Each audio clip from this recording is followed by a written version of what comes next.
King Figarland Shanks' 25-year plan to die is finally here. Oda's obsession with parallels and inversion holds the secret to the final saga of One Piece. With the reversal of Sabaody in Egghead, his story will meet a similar finale where it will be an inversion of Romance Dawn. Shanks' final battle with Blackbeard will result in him being rescued by Luffy and the Straw Hats, bringing the story full circle from Luffy being saved by Shanks in the beginning. However, to understand Shanks' objectives and his true power, we have to start at the very start with his origin as a celestial dragon. Shanks was born 39 years ago in the West Blue, and right off the bat, it's important to note that the sea is often associated with people of the past. For example, the archaeologists of Ohara, the nearly 100-year-old Brook, the undead of Thriller Bark, and characters like Bedge and Lafitte who are directly inspired by fighters of real-world history. Shanks being born here ties him to a different age. However, in Shanks' case, he's associated with the end of that time and the passing of the torch to the new generation, connecting Roger's time with Luffy's. The following year from his birth would shake the world as all the powers collided in God Valley. The special occasion for all of this was, of course, the Celestial Culling Games, where you hunt the locals, where the champion of this competition would be none other than Shanks' daddy, Saint Figarland Garling. However, Garling couldn't be more different than Shanks, as he killed the king of God Valley for opposing the competition, and in doing so earned a 10,000 point penalty for starting too early. However, he just shrugged that off and considered it a reasonable handicap, showcasing that unlike many of the other deadbeat Celestials, Shanks' father is extremely talented, more like a Doflamingo than someone like Charlos. This was demonstrated to us as he led the God Knights against the pirates, while telling the Marines to hold his beer and protect the other Celestial Dragons. During this battle, the most likely opponent of Garling is Whitebeard, who would be the third strongest pirate on the battlefield after Roger and Rocks. The biggest evidence for which comes from chapter 434, where many years later when Shanks meets Whitebeard, Newgate comments that every time he sees him, his scar aches. Now, we all thought Whitebeard meant his eternal rival Roger. However, with One Piece chapter 1096, it was actually Garling who gave Whitebeard that scar. With him being the commander of the God's Knights, who are meant to be even above the station of the Marine Admirals, it makes sense that he would match up with the strongest man on the planet, and his son is even more busted. With such a climactic battle raging on, the destruction to the surrounding area must have been enormous, causing the lesser Celestials, women and children, to flee. In this chaos, a year-old baby was then placed inside one of the prized treasure chests. And after my deep conversation with Goda, he revealed to me that Shanks' mother was not a noble nor celestial herself. Rather, she was picked up from the masses by Garling. The practice of abducting strong-willed females, much like Ginny, by the elite of the Celestials had gone back many years. This was all for the purpose of birthing powerful heirs and soldiers for the Celestials. In many cases, the women abducted would even be already married, so their life partner had to be eliminated. Shanks' mother's case wasn't so different. She hated the circumstance she was forced into. However, she never once gave up on the idea of freedom. This led to her placing her son in the treasure chest so that he could be free from the shackles of the Celestial Dragon, a motif that later followed with Ginny and Bonnie. At the end of the battle, Roger, being one of the victors, took on the prize for himself. However, what they found inside wasn't just gold, silver, or jewels, but also a ruby-haired baby Shanks. After his encounter with Garling, Roger wasn't naive to the fact that this boy was a Celestial Dragon and son to the God's Knight no less. Yet, Roger took him in as he understood the mother's will for Shanks' freedom, along with the possibility of him being a future bridge between nobles and the rest of the world. If Roger could get Shanks to see that all life has value and be raised with the mentality of peace and understanding, then maybe there is hope for winning over the rest of the world nobles as well, as this would prove ignorance is taught and not inherited. This idea is further supported by Roger giving his straw hat to Shanks sometime over the next 8 years. In Luffy's case, he was given the straw hat as Shanks' gamble on the future and the hope that Luffy would inherit Roger's dream of equality and peace for all. It makes so much sense that Shanks is following in Roger's footsteps here, and we can assume that Roger gave up his hat because he saw that spark in him. These 8 years would also bring him closer with a fellow apprentice on Roger's crew, the future Yonko, Buggy. Despite these two being best friends growing up, they couldn't be more different in terms of philosophy and worldview. We see this when Shanks is 12 as he and Buggy are arguing about which place is colder, the North or the South Pole. Rayleigh stops their fight, saying it doesn't matter and if they want to know, they should just go and check. This is all played off as a joke, but it sets these two apart as polar opposites. For example, when preparing to attack another crew, they talk all about the importance of treasure. Buggy says a ship's the same as a treasure box. The most important thing to a pirate is his loot. However, Shanks disagrees, saying that collecting treasure is only part of being a pirate. This mentality is very similar to Luffy's in the future. Luffy will never obsess about finding treasure. However, as we see in moments like the end of Skypiea, he still gets excited when he can get his hands on it. It isn't super important, but treasure is still dope to have. That's Luffy's mentality. That said,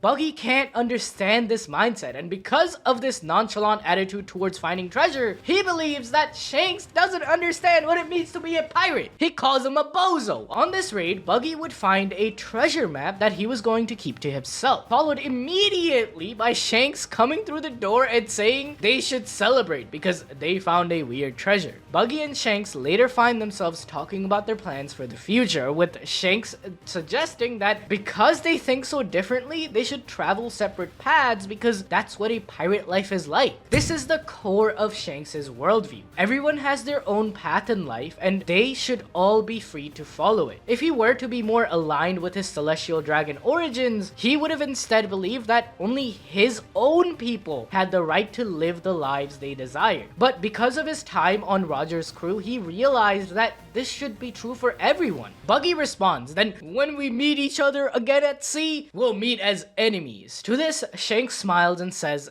that it is just another part of being a pirate. Notably, Shanks is okay with and even anticipating that he will be at odds with his friends in the future. Taken at face value, this could just be that he understands Buggy will probably attack him for his treasure, but on a grander level, you could also interpret this as Shanks being aware that people like Luffy or maybe even the Celestial Dragons might stand opposed to him, and that is just part of being a pirate, so he will do what needs to be done in those times. For example, destroying Kid's entire career in one slash. Shanks eventually tells Buggy about the devil fruit the crew found. Although Buggy is completely opposed to eating one, when Shanks mentions how much money he could be sold for, suddenly his eyes light up as Buggy can pretend to eat it and sell it instead. Unfortunately, this plan falls to pieces as Shanks scares him and causes Buggy to accidentally swallow the devil fruit whole. Not only that, but in his anger, Buggy also drops his treasure map, leading him to jump into the ocean after it and requiring Shanks to save him now that he can't swim anymore. While Buggy would resent Shanks for making him eat the devil fruit, it does come in handy. Even in that same year when the Roger and Golden Lion pirates clashed in Ed War, Buggy was terrified to head into battle. However, Shanks calms him down by saying he doesn't need to worry about being slashed, so he should be safe. By the following year, when Shanks was 13, the Roger pirates clashed with the Whitebeard pirates for 3 days and nights. During this fight, Shanks and Buggy take note of a specific member in Whitebeard's crew, Marshall D. Teach, introducing Shanks to the man who he would spend much of his life trying to stop. They briefly mention how it is weird Teach never sleeps. Shanks talks about how he'd be able to enjoy his life twice as much if he didn't need to sleep, but Buggy says that it isn't that simple and that Teach is a monster. This is another example of how Shanks is more focused on the idealistic, while Buggy tends to be more pragmatic. At the end of this conflict, Oden joins Roger's crew as they head off on their final journey. At first, Shanks was not a big fan of Oden because he came from the Whitebeard crew. However, he quickly began to accept him as one of their own after Oden fed him some Oden. With this, Shanks through Roger would begin to understand the idea that your enemies can also be your friends. Nothing is truly all black and white. When Shanks was 15, Roger would manage to find all the road poneglyphs, but as As they approached the final island, Buggy had a heavy fever and the worst illness known ever. You'll die if you go to that island disease.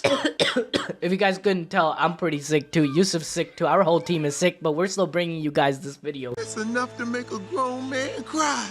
Buggy was completely distraught over not being able to enter Laugh Tale, so Shanks opted to stay behind with him, telling his friend not to worry because they will still be able to sail there on their own ship in the future. However, when Roger returns to the ship, Shanks began asking him several questions before bursting out into tears. This is probably one of the most interesting questions left in Shanks' story. That's because we have no idea what Shanks could have asked here, or what Roger told him. Did Roger reveal to him the secrets of the Void Century? And if he did, why would Shanks be brought to tears? Well, we believe there are 3 specific things that were told to him. Number 1, Roger is about to die. Number 2, what he saw in Laugh Tale about Joy Boy and the dawn he will bring. However, Roger and Shanks are not the ones to fulfill this prophecy. And number 3, Shanks is a celestial dragon and Roger left him a task to be the mediator and balancer of the world so he can facilitate the return of Joy Boy. We believe that this final conversation was Roger passing on his mission to the young boy, telling him why he chose to entrust him with the Straw Hat, revealing what it means on the grander scale. Roger explained that the D Clan and the Straw Hat are emblems which oppose the celestial dragons, leaving Shanks between 2 difficult paths going forward. Does he continue his life as a pirate and live up to the hat that Roger entrusted him with, or does he return to his own people? Soon after this, Roger was declared king of the pirates and his crew was disbanded in secret, leading up to his death.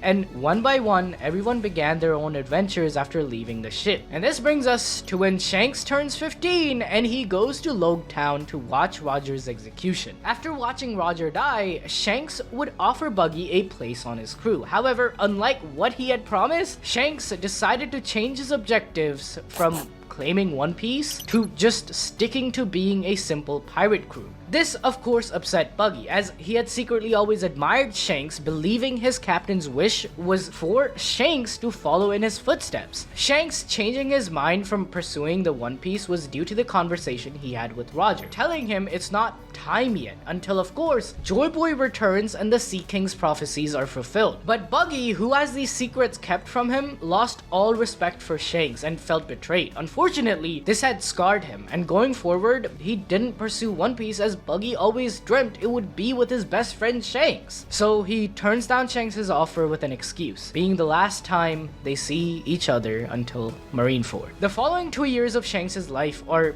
complete mystery, but if you have the notification bell on and have been sipping on that gamer subs, you would know how balls deep our connection with Oda is. And you know, gamer subs heightens that And if you guys want your connection to the balls deep hive mind to be strengthened, then go get some gamer subs right now. With our code ABD, you get 10% off. It's OP. Go get some and help us out. And with the help of gamer subs and my favorite flavor, guacamole gamer farts, let me tell you about what Shanks did in these 2 years. Well, he spent it with Rayleigh. Yep, Shanks trained under him in the same way that Luffy did during his time to become a master of Haki. Unlike Luffy though, when he started out on his journey, Shanks was well equipped to enter the Red Line. Not just because he had once done it before, but he also had in-depth knowledge of the power he would need to possess. This is why the first few members of his crew were already well versed in Haki. In fact, at the age of 17, the very first person he sought out was a legend who was lurking around in Syrup Village, the father of God Usopp and Sniper King himself, Yasop D. Deadbeat. After convincing him to get milk and leave his family behind, Shanks then ventured to the north and south to respectively recruit Ben Beckman and Lucky Roo. These 4 founding members of the red-haired pirates represent each of the 4 seas where they originate from, furthering the idea of Shanks trying to bring the world together by uniting the seas. In a way, it is like a nod to the All Blue. The most interesting addition to it though would come when Shanks turned 20 and found his 2-year-old daughter Uta inside of a chest. Much like Roger did for him in the past, Shanks welcomed Uta onto his crew. For the next 6 years, very little is known about Shanks' adventure with the exception of a few key moments. It is during this period that Shanks Shanks' rivalry with Mihawk hit its peak. At an unspecified point, an event would happen that would change Shanks' entire fate. He ran into Marshal D. Teach once again, whilst he was still a member of the Whitebeard Pirates. Blackbeard and Shanks would have an altercation where Blackbeard would slice Shanks' eye, giving him his trademark scars. Though it looked like Shanks was overpowered by Teach at this moment, in reality, Teach waited for an opportunity, catching Shanks off guard because later on, after Teach gained the power of the Yami Yami no Mi and the Guro Guro no Mi, he still believed he could not face off against Shanks. The exact date of this altercation is unknown. However, there are signs indicating those scars were made near the time of Roger's execution, so yeah, it could have been even before he recruited Yasa. However, with all that said, Shanks would look back on this moment later when talking to Whitebeard about how he didn't get those scars because he was careless, but rather because Teach is a genuine threat, which sets up Shanks' beef with Blackbeard in the present arc. Because we know that there are plenty of references to mythology in One Piece, and there is of course our balls deep theory that Shanks and Blackbeard are also inspired by this. In Norse mythology, we are given the story of the god Tyr, who lost his arm after sticking it inside of Fenrir's mouth in order to trap the wolf in chains. This is something that is paralleled by Shanks allowing a Sea King to take his arm so that he could set Luffy, who had eaten the Sun God fruit, on his journey towards eventually defeating Blackbeard. However, in this myth, Tyr is eventually killed by Garm at the Battle of Ragnarok, the battle known as the Twilight of the Gods. Garm is the hellhound of the underworld, bringing us back to Blackbeard, who is often associated with the hellhound Cerberus, with it being his zone god fruit that allows him to eat multiple devil fruits. If you want to know more about Blackbeard and his Cerberus fruit, then go watch this video on screen right now after this one. It'll also be in the comment and the description. If this is all accurate, then it's another step towards Blackbeard killing Shanks at the end of the story. And so, Shanks needed to find a way to defy his fate. If Blackbeard was going to bring about darkness and night in the Battle of Twilight, then Shanks would need to bring a new dawn in the form of Sun God Nika to defeat him. With that in mind, at 26 years old, Shanks would spend a full year at Dawn Island, where he would meet a boy named Monkey D. Luffy, who befriends Uta and wants to join the red-haired pirates, but Shanks tells him that he's too young. Towards the end of their time on Dawn Island, the red-haired crew set out to visit Elgia, where Uta accidentally summons Tot Musica, which leads to the near destruction of the island. Luckily, Shanks' crew manages to stop this insane monster, but in order to keep Uta from feeling responsible for the calamity, they took the blame for the attack and left her behind. This attack, despite not actually being Shanks' fault, earned him his first bounty of 1,040,000,000 berries. Adding to infamy, not too long after, Shanks would finally steal the Hito Hito no Mi model Nika from a government ship guarded by CP0 and Who's Who. Just the sheer will to go after a ship to steal something from the world government shows how strong Shanks was from the very beginning, because remember, this is nearly 12 years before the current story, before Shanks is even a Yonko. But him and his crew managed to destroy Who's Who entire career in a single day. Shanks would then find himself back at Dawn Island because he wanted to ensure that his fruit was given to someone who would be able to bring the change that Roger wished to see. And who better to do that than Roger's son, Portgas D. Ace. However, it of course never made it to him, as Luffy ate it by mistake. Knowing how dangerous this fruit was, especially if the real name of it got out, Shanks tells Luffy that he ate the Gum Gum fruit and now is made of rubber, rather than saying he was the incarnation of Sun God Nika to keep him safe. This tells us that Shanks knew the importance of the Gum Gum fruit, as he literally stayed in the East Blue trying to hunt it down for a year and even attacked a government ship for it. Luffy would later pick a fight with the bandit Higuma, and we get this dope moment where Shanks shows up to save him, only to have a gun pointed at his head. Shanks responds to this by saying that guns are for action, not for threats, as Lucky Roo blasts the dude without a second thought. This is actually pretty interesting because it isn't bandits, rival pirates, warlords, or marines who first take a life in One Piece, but instead, in the very first chapter, we have Shanks' crew being the first to kill someone in the series. That is crazy. Higuma manages to grab Luffy and escape onto the water, where they're attacked by a Sea King, with Shanks arriving at the last moment and protecting Luffy at the expense of his arm before scaring the monster off with his insane Conqueror's Arm. Soon after this, Shanks' crew prepares to leave the island, and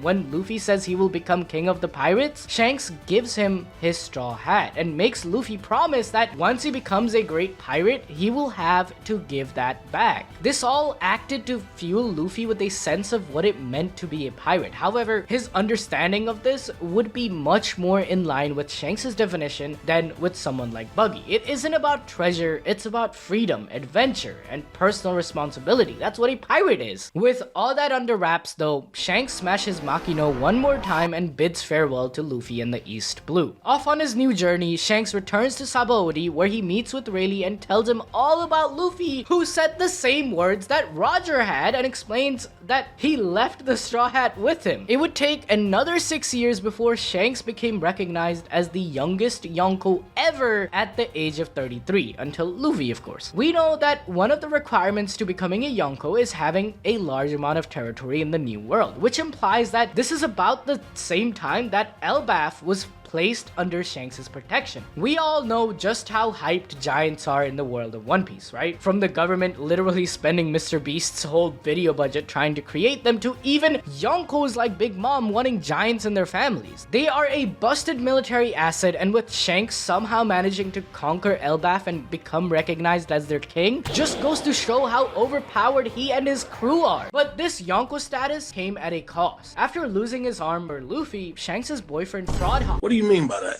I mean, Mihawk broke up with him as Shanks had lost his grip. Shanks battling the world's strongest swordsman at an equal level just goes to show how devastating he is. Because if Mihawk can slice 48 ships, Shanks can too. If Mihawk can cut a mountain in half, Shanks can as well. If Mihawk can paint, Shanks can rap. By the time Luffy has received his first bounty, we learn that Mihawk has given up his rivalry with Shanks because he feels that an opponent with one arm isn't worth fighting. But that doesn't mean Shanks is weak now, as he still claims he can give Mihawk a run for his money with his Hockey Man power. Then, at the age of 35, Shanks first crosses paths with Ace. They get off as fast friends based on their connections with Luffy, but even more important is their common enemy in Blackbeard. When Ace asks Shanks about the scar on his face, Shanks only says that he's unsure what the man who gave it to him is doing now. Now, at the age of 37, Shanks was met by Mihawk, but it wasn't to fight, as Mihawk was there to show Shanks Luffy's 30 million berry bounty poster. Seeing the little kid he bet his arms to all those years ago finally making a stir in the world made Shanks overjoyed, and he partied even harder. During the same year, Shanks met Whitebeard to discuss the mistake Ace was making by going after Blackbeard, but not before showcasing insane hockey as he drops all of Whitebeard's fodders to the floor. These guys aren't just your run-of-the-mill pirates, but men on a Yonko's leading ship in the New World. So Shanks being able to do this, what the? He didn't even lift a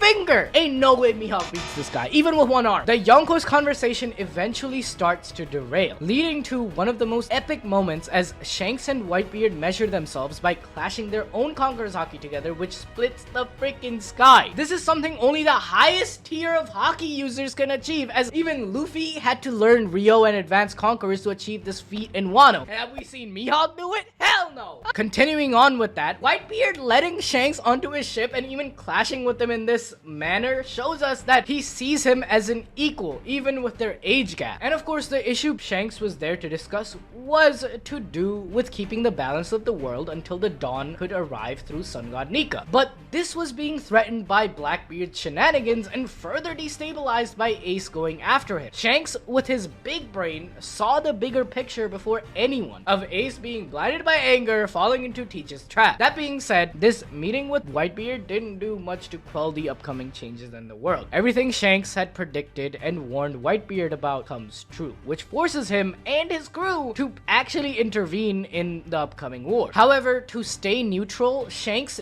doesn't participate in rescuing Ace, but rather does his best to make sure things don't go completely nuts as he intercepts the Yonko Kaido before they could show up at Marineford. Kaido would have completely decimated Whitebeard then and there, along with causing more deaths on the marine side too, which would completely destroy two of the legs the world keeps its balance on. Also, it's very likely that Kaido fought Shanks, because if you guys remember, when Luffy gets to the rooftop and he punches Kaido for the first time, Kaido is like, "Oh, can you rise to their level? There are only these men who can fight me 1v1. Think you're them." Behind him, we not only see like Rock, Whitebeard, Blackbeard, Roger, these are guys like Kaido has fought in God Valley and in the past, but we also see Shanks. So when did they fight? They must have fought for Kaido to acknowledge Shanks, right? Although a pirate, Shanks still sees the importance of the Marines in the world, as though they are corrupt, they are still a necessity for most ordinary people. Shanks understands the value of life and the weight of taking one. This was thematically ingrained to his character as early as his introduction, hence why Shanks' entrance is to stop Akainu from killing Kobe, who is a true representative of the new age of peace he's working toward. Unlike the higher-ups, Kobe was one of the few who saw what Shanks had seen, which were pointless death. This whole appearance is all about the world saving face and keeping stability. Shanks ensures that the pirates are given the bodies of their comrades, that Blackbeard doesn't keep fighting, and the Marines feel confident in their victory. Sengoku mentions how because it is Shanks, he can appease the demands and can call an end to the war. It is unclear if Sengoku's decision to call off the war comes from a respect for Shanks, or if it is because he knows that Shanks is Garling Figarland's son and a celestial dragon, so he cannot oppose him. The latter is supported as we jump beyond the time skip where, during the reverie, Shanks casually walks into the office of the Gorosei where he says he needs to talk about a certain pirate, which could be Blackbeard, but my money is on Shanks telling the Gorosei about the truth behind Luffy's god fruit. Because, like, think about it. Like, the Gorosei should already know Blackbeard's a threat by now. This dude is a Yonko with two of the strongest devil fruits under his control. He has to be on their radar. They've known him for years. So it is odd that Shanks would feel the need to talk to them about it. Plus, just as the reverie is going on, the battle at Wano is happening at the same time. And the Gorosei seem shocked that this fruit is in the possession of Luffy right after Shanks leaves. Explain that to me. I don't know. I think that's a bit dodgy, mate. This is showcased with the order that is given to the CP0 agents, as though in the midst of the chaos, he was tasked to intervene knowing this was a death sentence by Kaido. Why? Just to kill Luffy. So this shows the information of Luffy having the Sun God fruit was only revealed then and there by Shanks. But why would Shanks tell the Gorosei this secret? Well, he is a peacekeeper. He approached Whitebeard to convince him on Ace's mission. He approached Kaido to stop him from joining the war, then intervened and approached both Navy and Blackbeard to stop. Shanks has always been giving warnings, so now he did the same to the world government. The warning to stop what they're doing as the dawn is finally coming. No matter what they do, they cannot stop the tides which have already been set into motion, so it's better for them to just meet halfway. However, Shanks already knew the Gorosei wouldn't really pay heed, so once he delivered his warning, he set sail to make sure the government couldn't take any further advantage of the situation. Hence why he personally went to the borders of Wano to stop Admiral Green Bull's advances, as the Straw Hats are still recovering after their battle with Kaido. However, before Luffy would even need to step in, Shanks uses his Conqueror's Haki from miles away, and it scares the shit out of Green Bull to the point that he runs away like a little bitch. This is a Navy Admiral, and bro didn't even use an attack to scare him. What the f, bro? That's just crazy. But the guy Shanks does use his attack on is Eustace Kid. After beating Kaido, Kid got a bounty of 3 billion, same as Luffy, and bro thought he could hang with the big dogs now. So he makes his way to Elbaf to cry about Ben Beckman taking his arm a few years ago. But this time, it's Shanks who comes in to shut up this child. And that he does with one divine rapture. Kid and his entire crew is wiped out. Ah, man, this guy, Kid, whew, he has never made a good decision in the entire series. Okay, but let's give him some glazing. Like, this is a guy who fought Big Mom alongside Law and won. Even she was caught off guard with his damned punk. However, Shanks' observation haki is so powerful that he foresaw the destruction Kid was about to bring seconds before it happened and leapt into action right away. This also once again showcases Shanks' respect for his adopted father in Roger, as Divine Rapture was the same name for Roger's attack. While at the same time, the name of this attack is also a reference to his divine blood as a celestial dragon, and the idea of saving the world through rapture. Demolishing the Kid pirates, Shanks, after over 25 years, finally declared he is ready to now set sail for Laugh Tale and find the One Piece. From here on out, there are two directions that the red-haired pirates can take. To reach Laugh Tale, Shanks needs all 4 road poneglyphs. Currently, he has Big Mom's and the one in Wano from Kid. Being Being friends with the minks, he likely has the one in Zou as well, which means he has to find the last remaining one whose location is set to be with the man marked with red. This final poneglyph is also the one that was stolen from Fishman Island, so maybe Shanks already has it, who knows. If Shanks was the one who took it, this would mean he is set to reach Laugh Tale first. If not, then it will be a race against Luffy and Blackbeard to see who finds the remaining piece to the puzzle. However, either in Lodestar or with the location of Red Marked Man, or even Laugh Tale itself, these big three will meet in a big clash. Hold up, not just the big three. We're forgetting someone.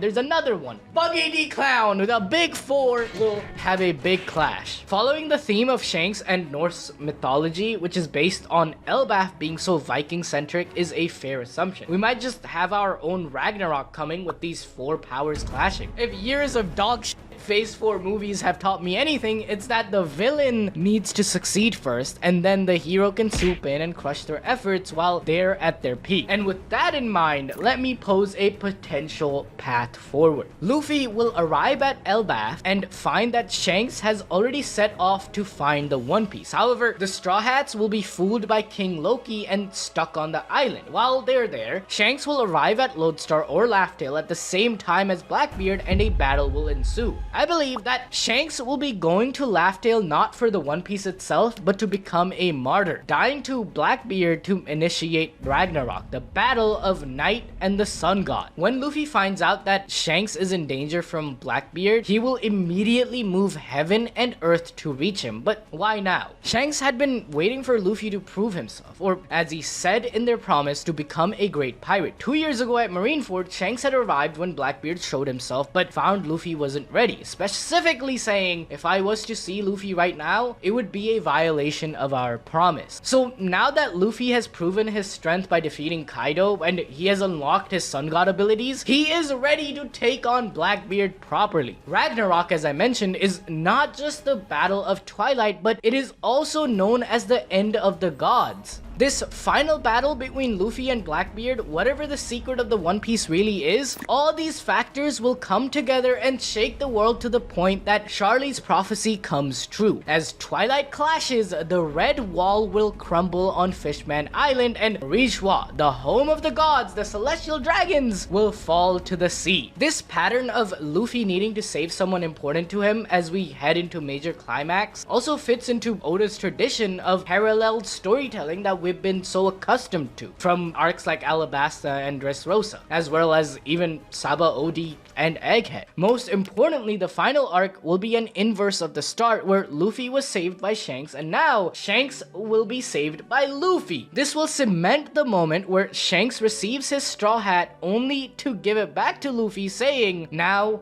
it's truly yours." All the pieces are in place for Shanks to take his final gamble on the next generation, and just like Roger before him, Shanks will give himself to his enemy to bring the world into the new age he truly believes in. If you enjoyed this video, then go check out our video where we explain the entire story of Monkey D. Dragon. Also, go check out Gamer Subs, 10% off with code ABD.